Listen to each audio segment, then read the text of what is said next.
बिस्मिल्लाहिर्रहमानिर्रहीम। कई दिन से मुर्गी गोश्त खा खा कर मन उब चुका है। ज़ेबा बेटी, मेरा दिल है बाहर होटल से कोई दाल सब्ज़ी ले आऊं। अरे नहीं अब्बू जी, आप बाहर से क्यों लाएंगे, मैं खुद घर पर बना लेती हूँ। ज़ेबैश मुरतब बावर्ची खाने के दरवाज़ा खुदराज खोल कर मुआयना करते हुए गोया हुए। आज तुम्हारी सास जिंदा होती तो ये सब वो खुद करती, पर नसीब के लिखे को कौन टाल सकता है। जी आप बिल्कुल ठीक कह रहे हैं। वैसे अब्बू जी, आप दो मर्दों ने घर को काफ़ी अच्छी हालत में संभाला हुआ है। पता ही नहीं चलता इस घर में किसी खातून की कमी रह चुकी है। ज़ेबैश दोस्ताना अंदाज में बूढ़े ससुर की तारीफ किए बिना ना रह सकी। ज़ेबा बेटी, हमें प्रदेश में खुद ही हर चीज़ करने की आदत है, तभी घर संभाल सकते हैं। वैसे सुमेर भी बाहर के कामों के साथ साथ घर के कामों में भी महारत रखता है। ससुर ने बावर्ची खाने से मुलिका कमरे में कुर्सी पर बैठे बैठे तमाम मालूमात नई नवेली दुल्हन के गोश गुजार की। चले फिर आज से आप सबको छुट्टी, घर का सारा काम मैं खुद करूँगी। नहीं नहीं, अभी तुम्हें रुखसत हुए ही दिन ही कितने हुए हैं। कल ही तो वलीमा हुआ है और आज तुम घर के काम करोगे। बेटी तुम आराम करो। अब्बू जी, असल में मुझे बैठना पसंद नहीं है, इसलिए बेहतर है कि मैं खाना खुद ही बना लूँ। खाने के होटल हमारे घर से बहुत करीब हैं, मैं बस अभी ले आता हूँ, तुम आराम करो बेटी। मैं अगर आराम करूँगी तो वक्त कैसे गुजरेगा।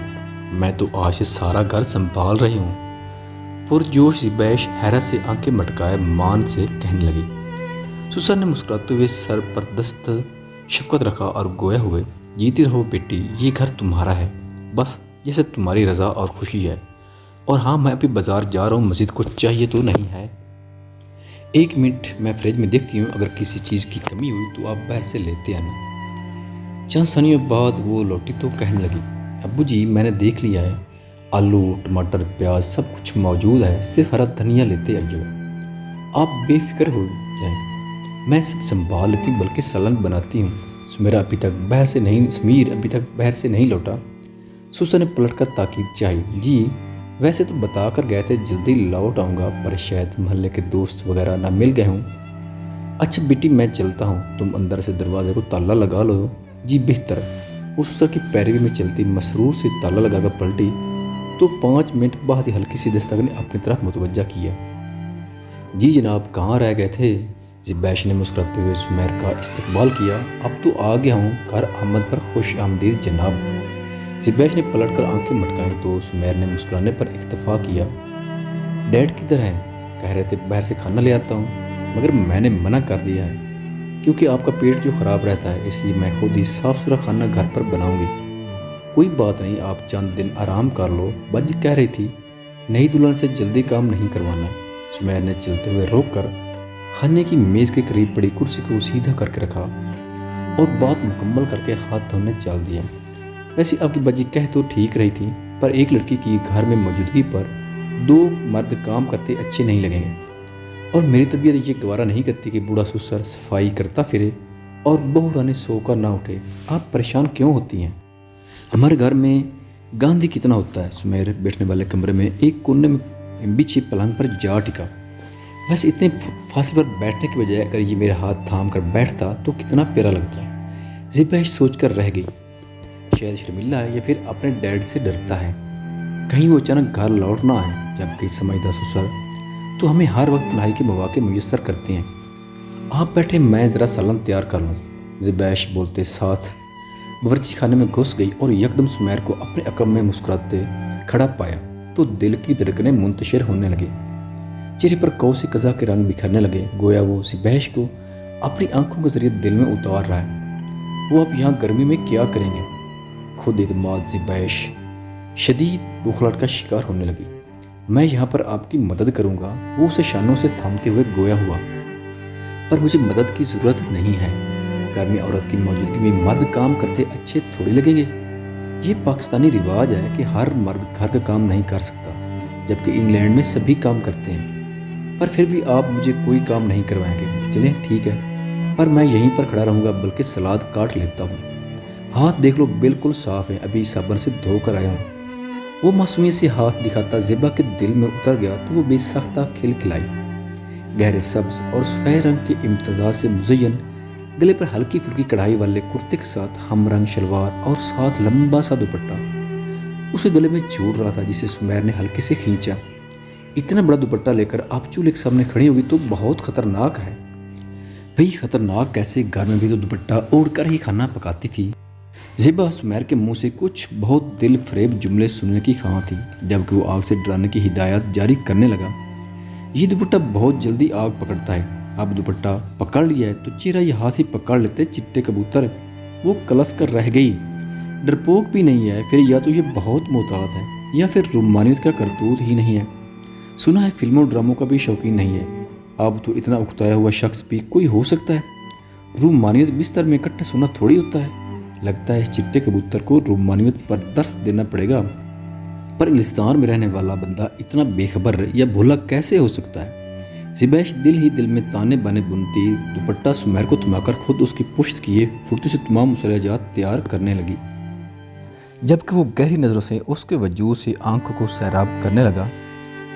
नज़रों की तपिश महसूस करते हुए वो पलटी कि शायद वो ज़बान से कुछ अदा करें, पर वो तो मुस्कुराहट और मानी खेज नज़रों से गैल करने का आदी था, जबकि ज़ेबैश उसकी ज़बान से इतराफ़ मोहब्बत की रसिया थी।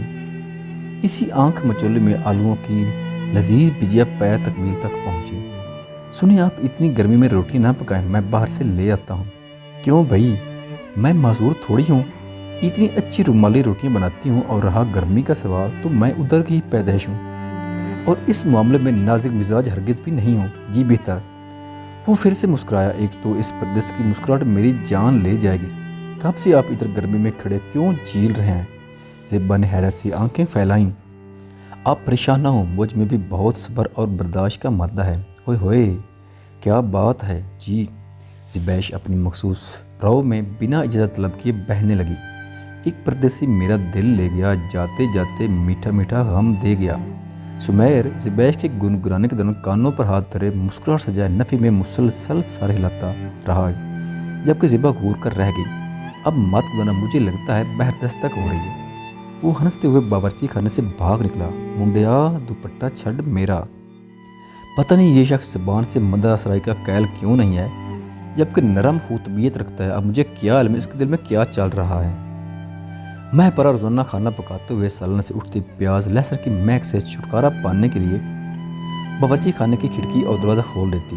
हालात हमल में आए रोज़ खानों से उठती महक उसका जी मतलाती, मगर वो मजबूरी की मारी कभी नाक डांपती तो कभी मजबूर होकर खिड़की दरवाज़ा मुकम्मल तौर पर खोल देती, जिससे इसका बावर्ची खाने में कुछ देर खड़ा रहना आसान हो जाता। लेकिन सुसर अपनी कारी ज़रबें लगाने से बाज ना आते।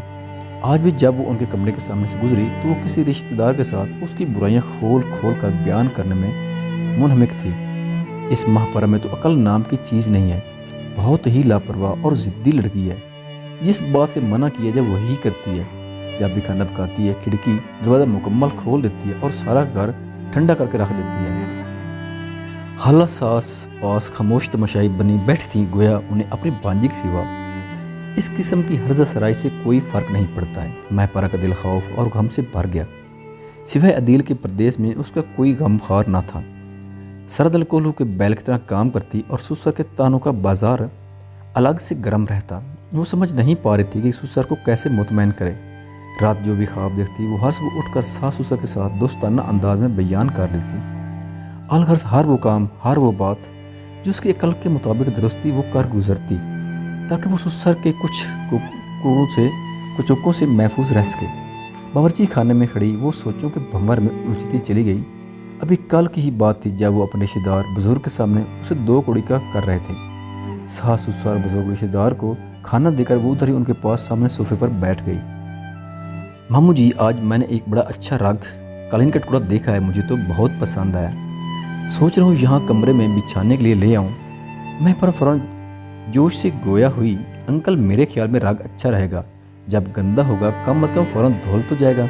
हाँ हाँ, जैसे तुम दस्तरखान फ़ौरन धो लेती हो। दस्तरखान में मैले कुचले पड़े रहते हैं, वो तो तुम्हें धोने की फुर्सत नहीं है और तुम रग फ़ौरन धो लोगी।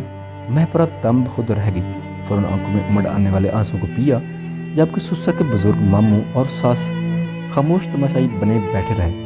मैं पर अपनी तजलील पर जल भून कर रह गई। समझ में नहीं आ रहा था कि यहीं बैठी रहे या यहाँ से उठकर चली जाए। आए रोज़ वो इस तरह की सूरत हाल से दो चार होती और फिर रोज़ाना रात को नडाल अपने गम खार के सामने रेजा रेजा बिखरती, जो जवाबन उसे मोहब्बत तवज्जो की फाहों से सैराब करता।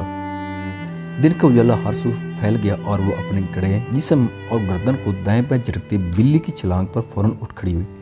گہرے سرمئی بادلوں کی اوٹ میں چھپا سورج اسے مزید اداس کر گیا۔ یعنی آج بھی سارا دن سردی میں ٹھٹھرتی رہوں گی، کچھ سوچ کر اس بے ضمیر شخص کے دروازے پر آخری بار دستک دے ڈالی، مگر مکمل سکوت اس کا دل ریزہ ریزہ کر گیا۔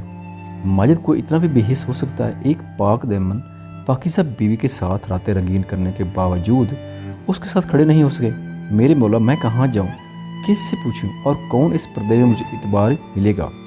مجھے میرا شوہر داغدار کر چکا ہے، تہمت لگانے کی سزا 80 کوڑے ہے۔ اس کی دلیل فرمان باری تعالیٰ میں، اور جو لوگ پاک دامن عورتوں پر تہمت لگائیں پھر 4 گواہ پیش نہ کر سکیں انہیں 80 کوڑے لگاؤ۔ دوسری حالت کہ ملزم خود ہی زنا کا اعتراف کر لے، اس بات پر علماء کا اتفاق ہے۔ تیسری حالت اگر خاوند خود اپنی بیوی پر تہمت لگائے تو ایسی حالت میں خاوند لعان کے ذریعے حد کو ختم کروا سکتا ہے، دلیل فرمان باری تعالیٰ ہے۔ اور جو لوگ اپنی بیویوں پر تہمت لگائیں اور ان کے اپنے سوا ان کے پاس گواہ بھی کوئی نہ ہو تو ان میں سے ایسے شخص کی شہادت یوں ہوگی کہ وہ 4 دفعہ اللہ کی قسم کھا کر گواہی دے کہ وہ سچا ہے، اور 5ویں دفعہ یوں کہے گا کہ اگر جھوٹا ہو تو اس پر اللہ کی لعنت ہو۔ چنانچہ جب ہلال بن امیہ نے اپنی بیوی پر تہمت لگائی تو نبی صلی اللہ علیہ وسلم نے دونوں کے درمیان لعان کروایا تھا، اور اس کے بعد ہلال کو تہمت کی سزا نہیں دی، جیسے کہ مسلم میں ہے۔ چوتھی حالت ملزم اپنا حق خود ہی معاف کر دے اور تہمت لگانے والے پر حد لگانے کا مطالبہ ہی نہ کرے۔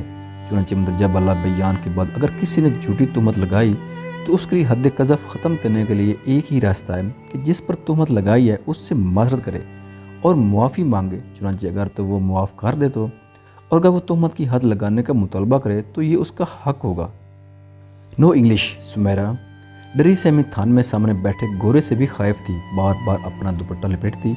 وہ خائف نظر سے دائیں بائیں دیکھتی کہ شاید کہیں سے ماجد آ جائے۔ پولیس افسر کی بات اس کی سمجھ سے بالاتر تھی، تبھی انہوں نے مترجم کا انتظام کیا تھا، جس کے انتظار میں پولیس افسر اس سے بنیادی معلومات لینا چاہتا تھا۔